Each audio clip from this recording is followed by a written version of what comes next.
Sí, no es algo que yo pueda confirmar, lo decía en una entrevista, sino que hemos escuchado de colegas que se están expresando en redes sociales de que se ha incrementado la cantidad de ingresos debido al COVID, así como también de pacientes graves. Y eso es preocupante, porque no debería de ser ese el comportamiento normal. Lo dije yo tengo más de 6 meses de no ingresar a un paciente por COVID, porque todas las manifestaciones son leves. Entonces, quien debería descartarnos esta información es el señor ministro, que es el que debe saber esto, y habría que preguntarle a él, porque sí me preocuparía que se confirmara esta situación. ¿Estamos protegidos ante esta nueva variante con las vacunas que ya se han implementado?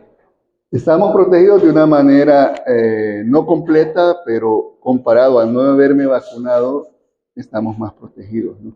Lo que sucede es que la mayoría de los salvadoreños lo que hemos recibido son vacunas de primera generación, es decir, contra la cepa original del virus, que las nuevas subvariantes de Omicron que han surgido no protegen, o es más fácil que pueda yo infectarme. Por lo tanto, hemos de pasar a lo que son las vacunas bivalentes, que ya se dio un paso ahí, pero posteriormente van a ir viniendo nuevas vacunas. Probablemente la vacunación contra el COVID vaya a ser necesaria, así como la vacunación contra influenza, recomendada hacerla todos los años, porque este virus ya vino para quedarse, no iba a ir desarrollando sus variantes. En este caso ya tenemos la ERIS, pero ya se está hablando de otra subvariante que ya comenzó a ser observada de su comportamiento. Entonces, en ese sentido, a la pregunta, pues ahorita no estamos completamente protegidos, pero sí nos protege las vacunas que nos hemos puesto contra el desarrollo de enfermedad grave o hospitalización. Eh, a través de redes sociales, nos hemos dado cuenta que se está reportando un incremento de ingresos al Hospital de El Salvador y que también un incremento de casos graves. Y decíamos que esto sí, si se confirmara de este comportamiento actual, pues es preocupante, porque la experiencia que nosotros tenemos en el sector privado es de que la mayoría de las infecciones, si no por lo menos el 100% de las infecciones que hemos estado tratando, su servidor, no ha sido necesario ingresar a los pacientes. Todos han cursado con una infección respiratoria superior, y por eso es importante que el señor ministro de Salud se pronuncie y nos aclare este tipo de información, además que nos transmita qué tipo de variante de COVID está circulando en nuestro país, o cuál es la preponderante, porque eso ayuda a saber eh, si este comportamiento del COVID es normal, el que está siendo reportado, o es completamente anormal. Esto significa que la nueva variante está agravando los casos. Es que no sabemos qué variante está afectando al país, porque no tenemos esa información. Nosotros podemos suponer, ¿verdad? Porque tenemos muchos salvadoreños que viven en Estados Unidos, que viven en México, que viajamos frecuentemente allá, o vienen ellos acá, y que en Estados Unidos por lo menos la subvariante más frecuente es ERIS, ¿verdad? Ya ha crecido a ser un 17.4%. Información dada por el CDC. De ahí la importancia de que el señor ministro nos diga, no, miren, en base a nuestra secuenciación genómica o vigilancia genómica que nosotros hacemos, las variantes que están circulando en nuestro país son estas, estas y estas. Porque si usted me llega y yo le mando la prueba de COVID a usted, a mí lo único que me dice es que usted tiene o no tiene COVID, pero no me dice cuál subvariante es. Entonces, quien maneja esa información es el Ministerio de Salud. Entonces, deberían de comunicar cuál es la subvariante predominante actualmente en El Salvador. Doctor, en otro tema nos gustaría conocer cómo está la situación actualmente de los médicos que fueron separados y cómo va avanzando esto poco a poco.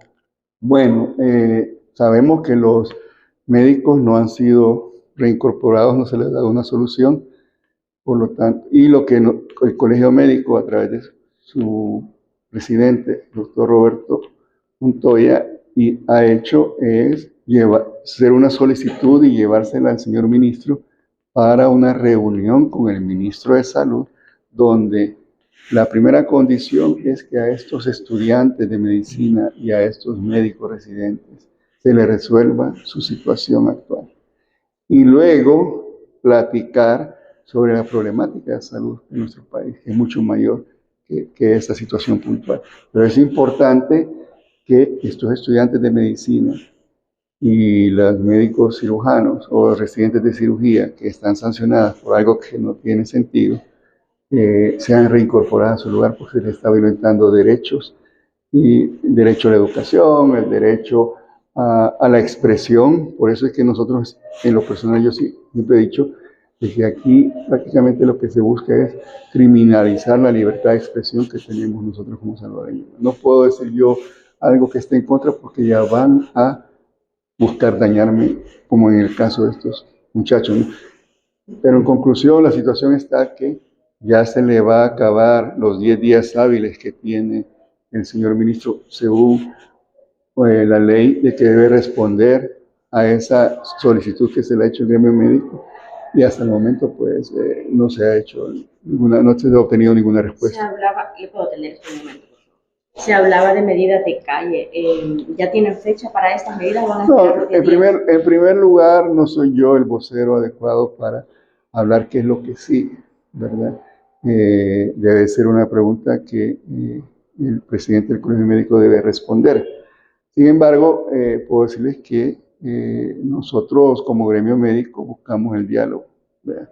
Buscamos el diálogo con el ministro de Salud, ¿verdad?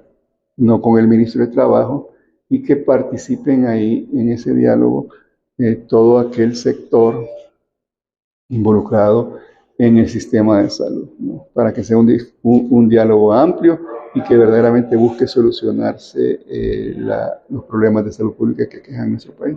Sin embargo, no ha habido respuesta por parte del ministro, ya como como usted lo confirmaba, ¿cree que hay falta de voluntad para resolver estos problemas?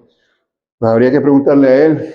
Nosotros como experiencia que tenemos, que desafortunadamente los políticos, le falta mucho para poder entender que los gremios de profesionales, llámese sector salud o pueden ser los arquitectos, los abogados, etcétera, lo que buscamos es que haya una mejora en nuestra área, en la atención de salud. Nosotros no buscamos otras situaciones, pero desafortunadamente las personas que llegan a estos puestos públicos se vuelven más políticos que técnicos y pierden lo técnico. Entonces, debería ir una persona o alguien que verdaderamente tiene el interés por solucionar los problemas de salud pública en nuestro país, debería comprender, tener claro eso, y que mejores aliados que los que también están en el campo y viven día a día la realidad de la salud.